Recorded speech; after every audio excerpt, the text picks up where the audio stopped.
My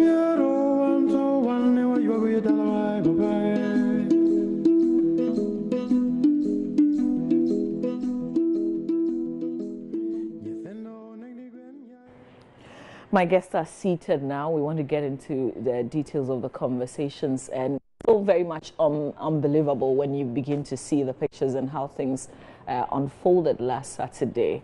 But for how long would we continue to talk about these events? For how long would you continue to lose souls and properties because of something that we're not doing? Let's get down to my guests now. Mr. Hussein Issa is Member of Parliament for Okaikwe North. Good morning to you. Thanks for coming. Yeah, good morning. Also, Mr. Roxon Nelson Dafiamako is Member of Parliament for South Dai. Good morning to you as well. Morning. Yeah. It's not a, I'm good, but it's not a very, very good morning because of what happened on Saturday. May I start with you? And I don't even know how we should begin to have this conversation because we've had it so many times. Now, who is failing us? Systemic. It's a systemic failure. I'm happy Futseni is here. A few weeks before we rose the last time, a colleague issued a statement on the floor of the House concerning the Labadi one, the tree fair incident, and I contributed to the debate. We raised all manner of issues. So many. The enthusiasm that members exhibited to contribute to that particular debate. I thought that after that statement, and we requested Speaker to further refer the matter to the appropriate regulatory agencies for them to take steps. You know, only for 2-3 months down the line, another more terrible explosion should occur as a result of a breakdown in observation of checklist, regulatory checklist. If you are dislodging or transferring gas from one receptacle to the other, what are the checklists you must follow? It was as simple as that. But if it were in a lot of places, the sector minister should be resigning by now. And I don't do these things, but what happened yesterday, 3 days ago, shocked my conscience too much. But what has that got to do with him? Why? He's the sector minister. He was supposed to, after the tree fair incident, and there have been so many incidents, but we're hoping that as a new minister, when the tree fair one happened, he would have taken concrete steps, reorganized the regulatory agencies, I think it's NPA or so, to reorganize all the regulatory agencies under you. That takes care of both the upstream petroleum industry as well as the downstream. So for me, yes, we are shocked as a people. Our conscience as a nation has been shocked. We'll do the talk. We'll follow the same normal pattern. I'm sure officials have visited the site. Lots of them. Some form of reports. A committee will be commissioned to investigate. We'll never see that report. No changes will occur. Another disaster will happen. What would the minister's resignation mean, and what would it bring? Because he's failed. He's failed. That's all that I'm saying. He's failed. He's failed to, after the tree fair incident, he's failed to ensure that some of these things do not occur. If it's not failed, they should be issuing statements by now telling us the kind of changes that he brought since the tree fair incident and why those changes haven't been implemented. Why this should occur, he should be telling us. I thought you'd be referencing the June 3 disaster. Yes. That disaster was perhaps our biggest. We didn't see nobody resigning. I agree. But I'm saying we are counting a number of the events. It happened in Sunyani, it happened in Sekendi, it happened in Kasua, it happened in Tema, happened in Teshin, happened in Ashama, I think 3 months before the trade fair one. And so when the trade fair one happened, and Fuseni may agree, when the matter came to the floor of Parliament, it engendered some great submissions from members. And we're all saying that going forward, to the extent that even citing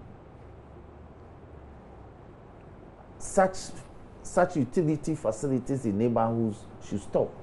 There are some of the facilities existed before residential properties caught up with them. I remember when this conversation came up very strongly under the NDC administration, a lot more certificates were given out. We saw a lot more fuel stations coming up. I do not have those facts. I was not in government. I was a private person.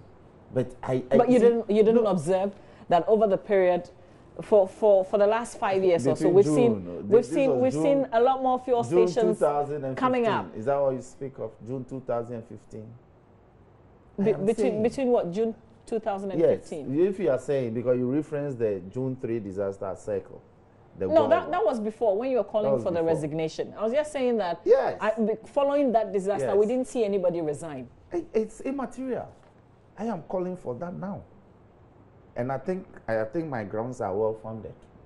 Because we cannot continue to have sector ministers under whom preventable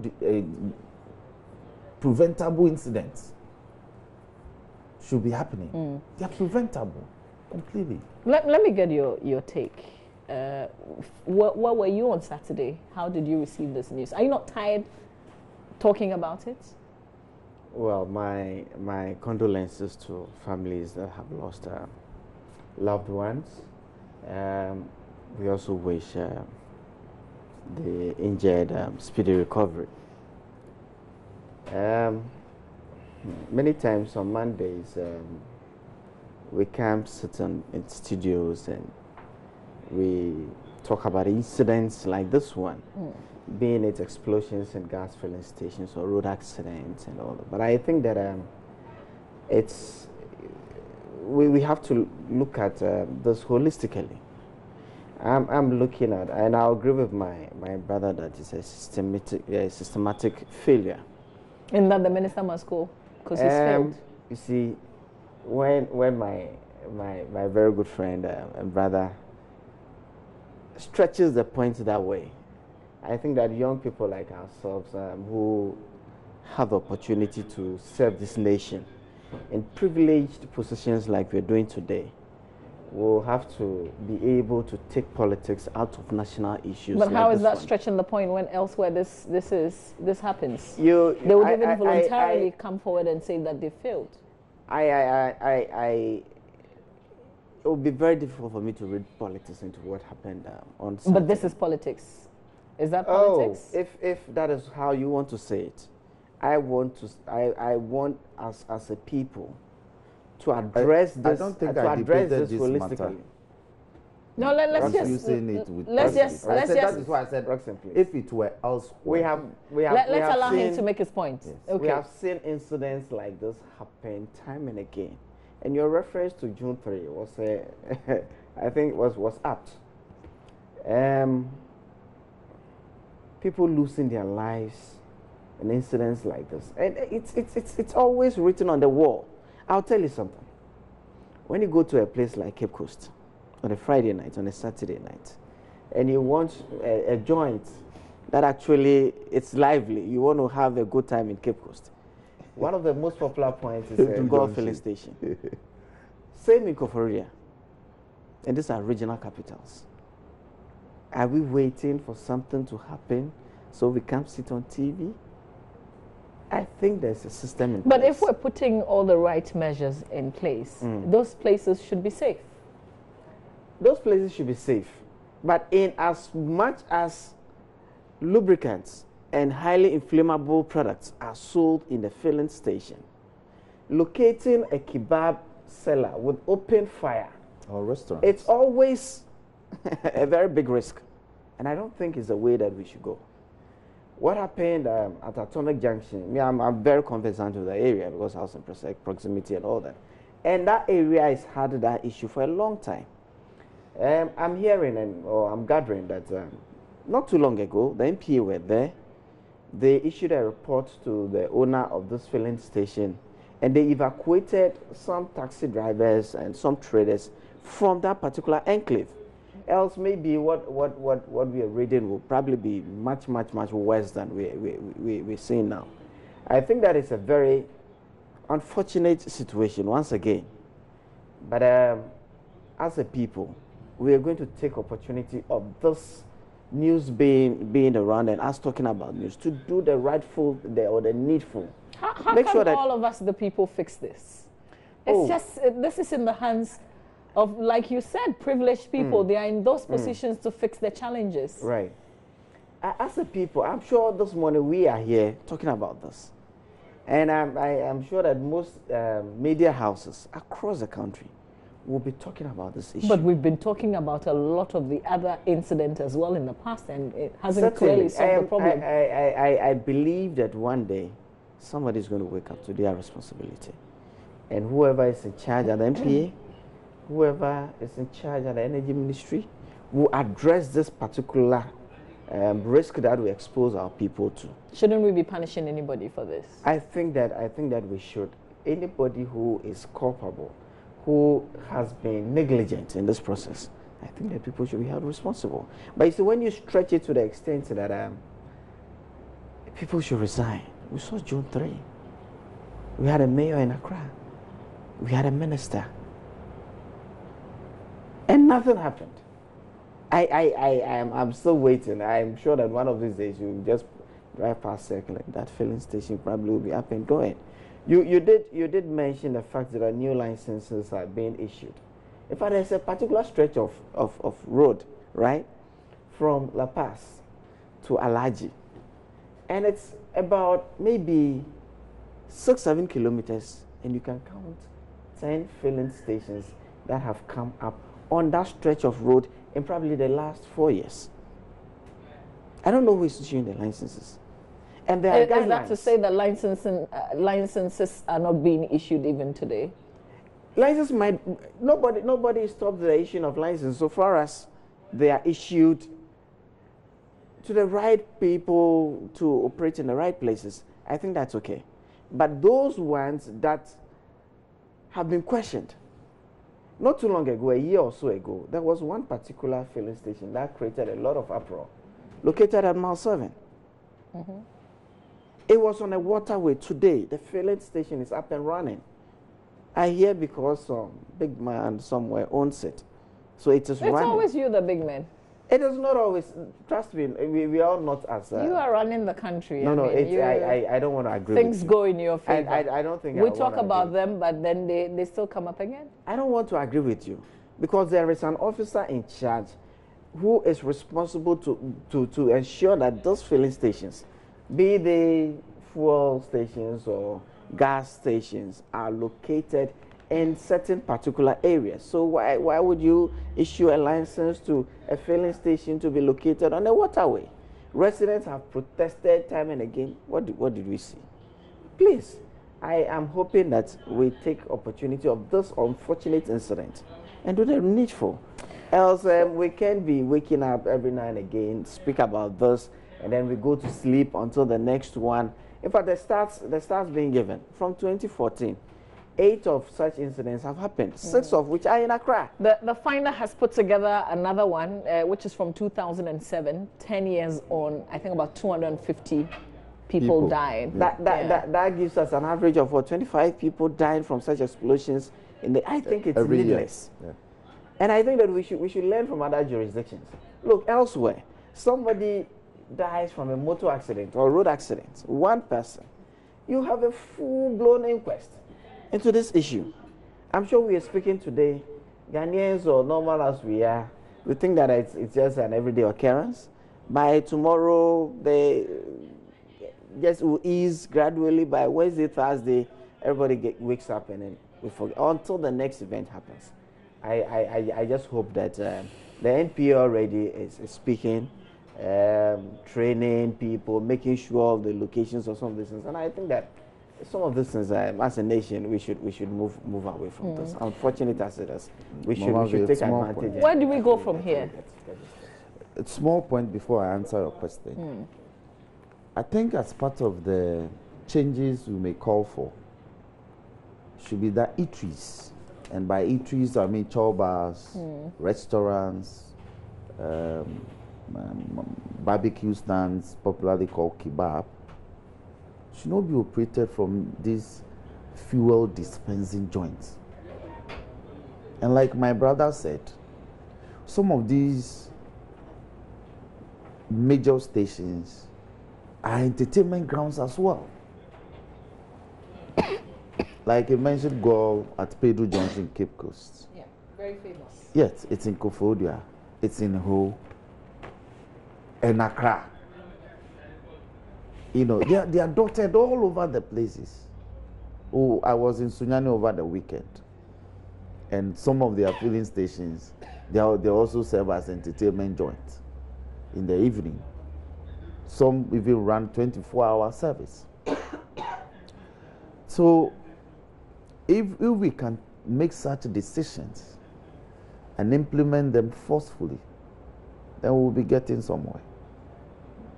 But I have read a lot of, spurious accounts regarding how the events took place. Joy FM, I think Joy, you brought out some schematic drawing as to the sequence of events.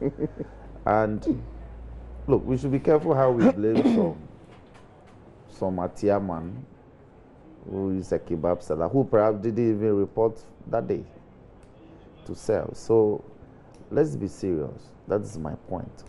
There ought to be changes, drastic regulatory changes as to how these facilities are sited and run.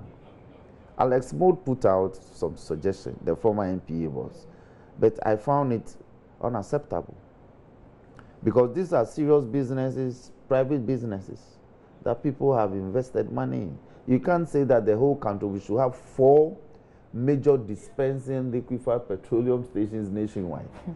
So if I'm in Wa and if I'm in Hamley and one is located at Tamale, I must travel all the way to Tamale to. No, that's Roxanne. Let me. Sorry to cut you in. What Alex was saying, and I think this debate has been in the media for the last couple of weeks. I haven't chanced upon it. I have actually in the media. What he's saying is that let's have those 4 dispensing depots or whatever you want to call it, but the existing dispensing or selling stations could be used as resale depots, so that I have my existing kg cylinder, it's empty.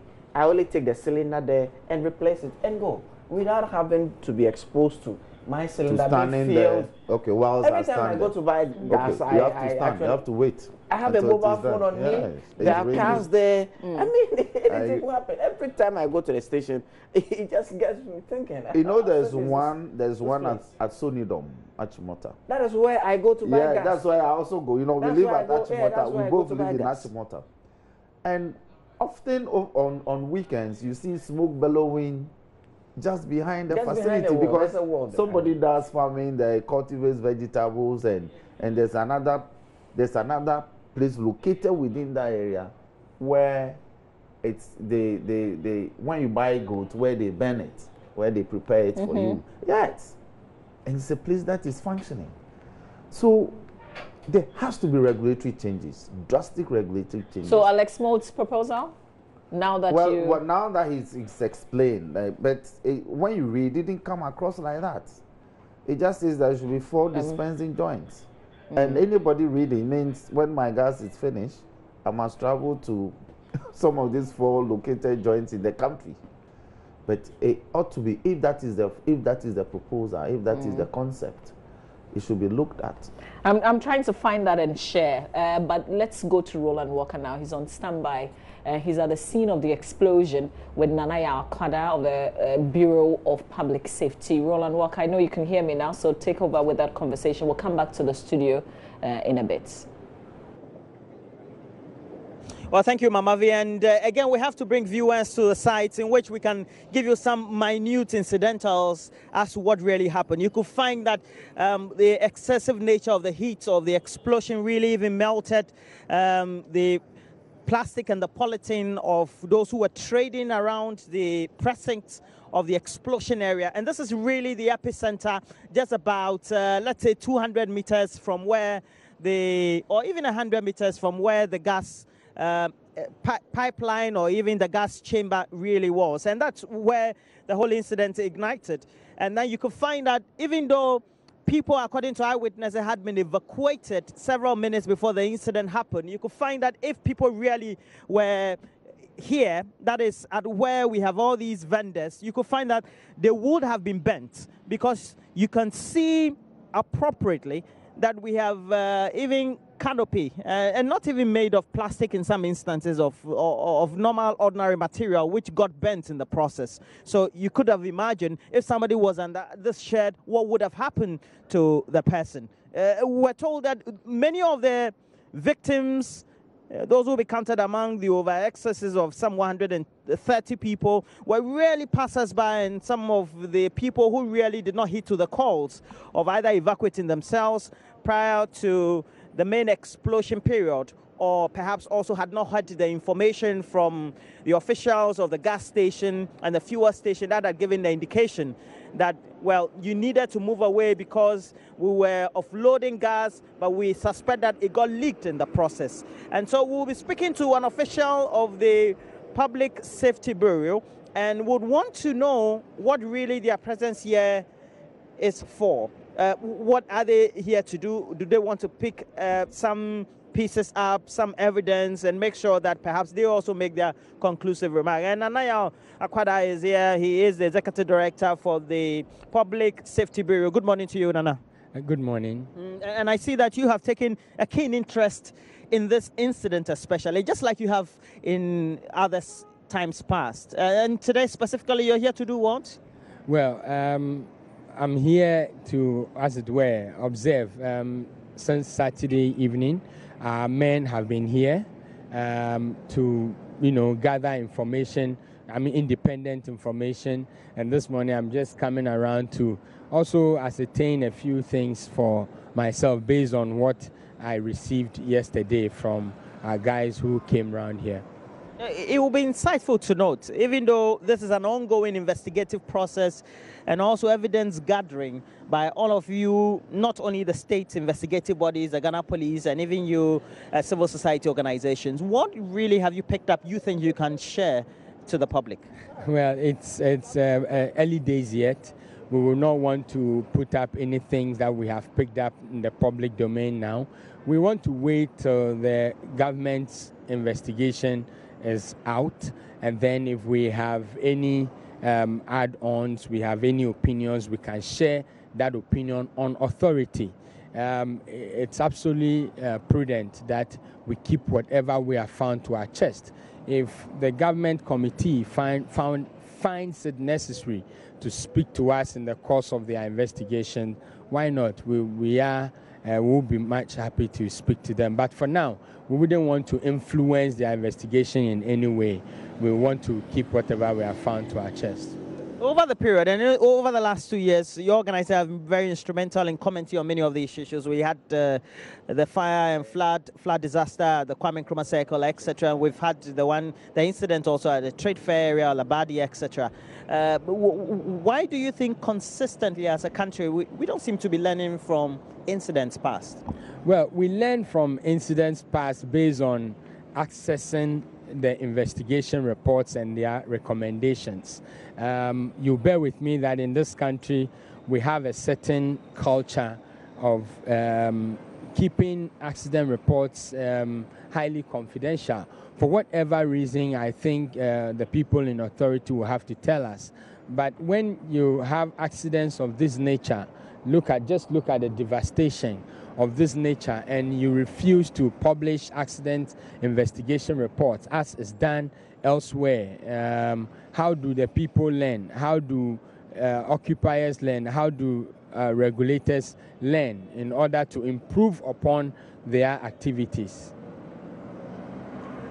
There are a lot of actions that go into unearthing a lot of the outcomes or perhaps the causative factors in such incidents.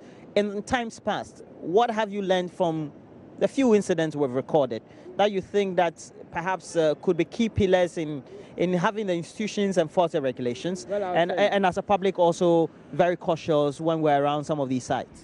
Well, I'll tell you, I think in times past, what we have seen as a trend is inaction on the side of owners, and then a certain lax on the side of the regulator. In fact, that lax is very significant. And we think that if the state should take on the regulators and the owners appropriately, we should have some sanity restored to our, our filling stations and our general occupational, our workplaces, if you like. This seems to be a devastation of a massive nature, only that perhaps if we had a lot more people under these sheds and close to some of these facilities, would have recorded excessive number of lives that would have been lost in the process. I'll come to you, Nana, just be with me in a moment, but let me just also take viewers around some of the things we're talking about. For example, we have somebody who obviously was selling some drinks, and we have, because of the heat wave, the glasses breaking in the process. Somebody who was selling banana, some pear fruits, and even granules. So I believe that person was warned, just like many of the eyewitnesses have corroborated, warned ahead to go off. Somebody was selling coconuts not too far from the incident site. And again, where we have the gas tank coming or located, it's just about 100 meters, etc., from the main site. And this person had to go away to make sure that their lives were safe. But then those who really were affected were those who had not perhaps listened to the cautions. And we would want to conclude on this subject. So at the end of the day, Nanayao, how do we make sure that the caution goes out there, that as citizens we need to be perhaps safety conscious? Well, I think it's through education, continuous education, and the regulator must also be on the ground at all times. I think it is key.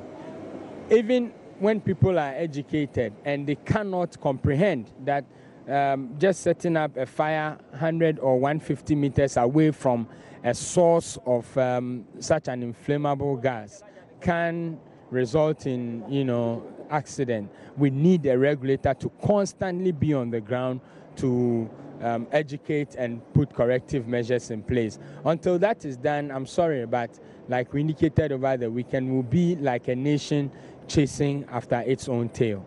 Well, we'll see how that goes. Thank you very much. Nana Akoda is Executive Director for the Bureau of Public Safety, and he had been speaking to us on a number of interventions and actions that had been taken by his institution to make sure that they get a grip on what really may have transpired at this epicenter or the incident site of the gas explosion that was recorded on the Atomic Junction, just from the Zongo Junction, Medina, heading towards the University of Ghana Lane. But we'll try, perhaps when we come back, to speak to officials of the MTTD of the Ghana Police Service. They have tried this morning to manage the diversions, especially for the residents within this traffic rush hour, staying either along the Atomic Hills area, the Kwabenya area, Hacho, Domi, who usually will be using this route when they have to go to work. But Mamavi, that's the latest report we can give you from the incident site. All right, Roland Walker will join us in a bit. Thanks, Roland Walker. Earlier speaking there with Nanayao Akwada, and you taking us through the leftovers, the things that people were obviously selling when this event happened. We'll also take you to the hospitals, at least two of them, the 37 military hospital and the police hospital, to find out how those who were injured taken there are faring. But in here, I've got my guests here, and they're both members of Parliament. Let's take the conversation to Parliament now. This Saturday events has also brought to the fore places where the people feel that there are issues with the siting of fuel stations. I wonder what parliamentarians can do. I mean, you can call anybody to come to the House to answer questions. There are other things that you can do. You make the laws. Mama, we make the laws. I am sure that by the time we get back to Parliament tomorrow, a statement is going to come up. The Speaker will refer it to a committee. I am sure that by now the energy urgent questions will come up. They will invite whoever is responsible, and the person is going to come to tell us whatever reforms they are going to bring. And then most of the times the matter just ends there. But we need to follow up to ensure that whatever reforms, whatever changes these institutions want to implement, roll out, are actually carried out. That is the gist of it, and that is where we always get stuck. Honorable Dafeamoko, the thing about parliamentarians is that you're just like us, you're representing us, which means you live in these vicinities where we also live, where we see these stations that we think are not sited properly.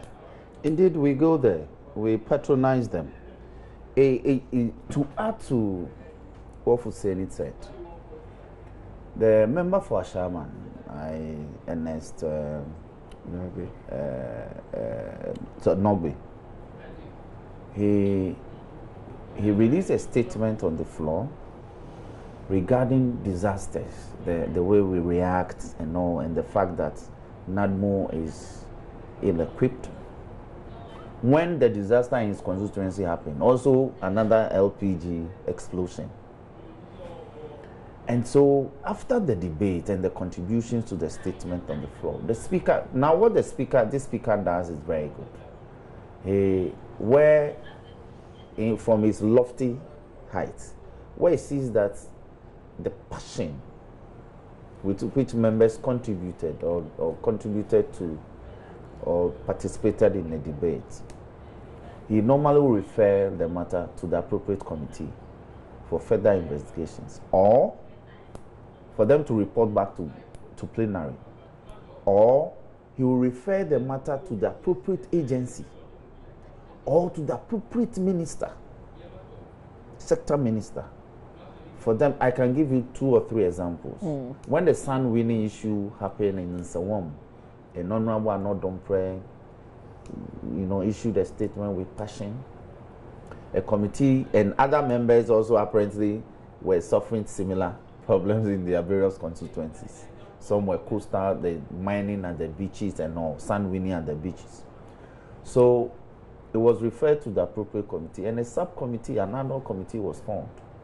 They traveled all over the country and came back with a report. I'm sure during this session we'll deal with that matter. Then I remember the Galamsey issue. In fact, it started in Parliament when in fact 2 members issued joint statements on the matter. That was how come government took it up and began the fight against eradication of Galamsey. Then there was another one I'd forgotten, and that one, the members had to go around the country. But so you're hoping to toe a similar line with this? Yes. My point is that when the Sharma one happened, it took the form of disaster management. But this one, I think it has to be detached from the disaster management component to the establishment of this energy dispensing joints in neighborhoods. So planning, town planning, EPA will come in, all the other relevant energy regulatory agencies, including the assemblies that issue the permits. So I think when the statement comes or an agent question is posed to the sector minister to come and answer, there will be some comprehensive discussion of the matter. Okay. We've just got a few minutes to wrap up. In fact, I have like 2 minutes. I want us to touch on the response to this disaster Saturday. I wonder how how you saw it, the response from the fire service, from NADMO, all those agencies? In this day of social media, in fact, I was out of town. I was in Ashanti region somewhere.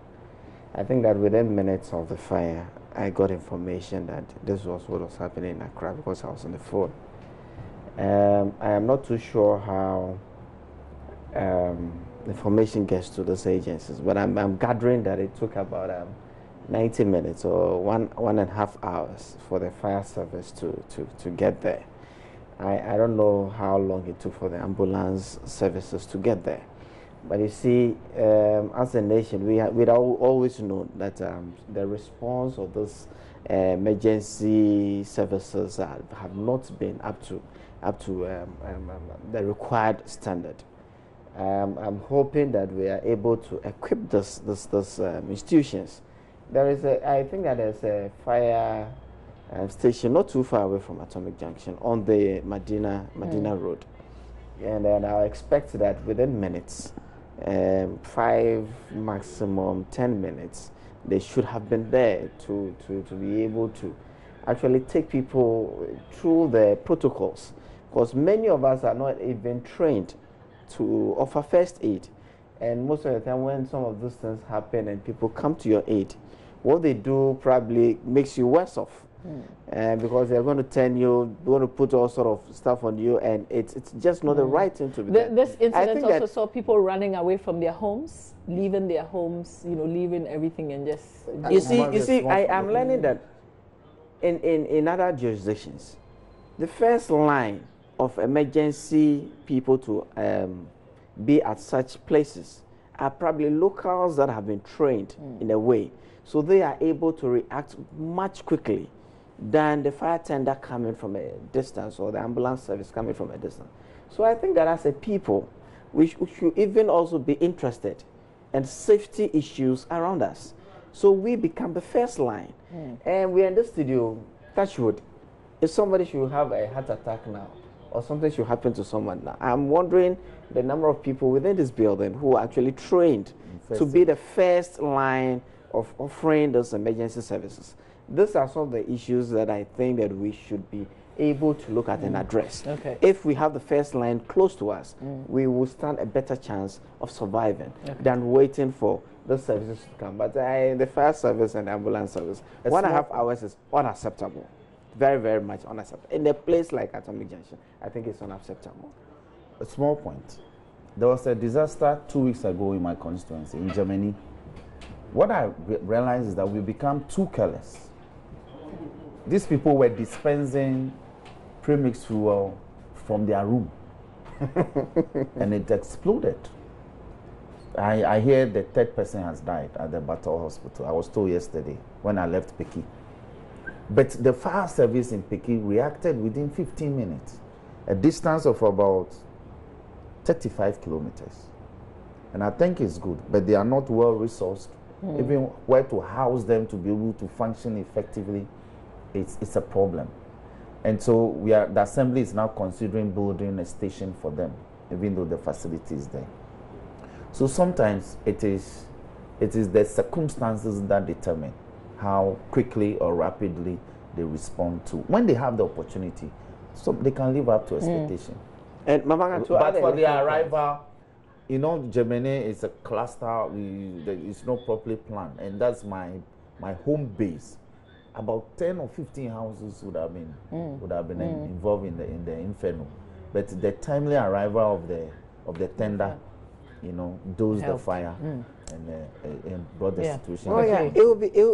Just to make a small point, it will be interesting to know that many of us not even know the exact numbers to call in cases like this. 2 weeks ago, I remember it was a Sunday night. I had gone to the office to do some work, and my people from my constituency called me that there's a fire in Achimota. There's a fire in Achimota, and you think that the most appropriate person to call first is your MP? Yeah. Usually it's the radio station, actually. So I actually had to follow up with the fire service to call them And it was then that I realized that even me, I didn't have those numbers readily on my phone. So I had to go online and look for those numbers. And I think that, wow, somebody should call us too. I mean, get some of this. You realize even from you, it will be how you will see how difficult it was to get them to move. If I didn't get to the internet as the MPO, and I called them and they actually moved. We have to end our conversation here, but I know that the conversations will continue, you know, from this events. We thank you for your time here today. Hussein Issa is Member of Parliament for Kankway North, also Roxanne Nelson. Dafiamapo is Member of Parliament for South Dai. We didn't have enough time to bring you the comments by the former MPA boss and also the GMPC boss, Alex Mould, on this sighting of gas and, you know, how we can begin to, if you like, minimize events like these. But I'll bring that to you subsequently.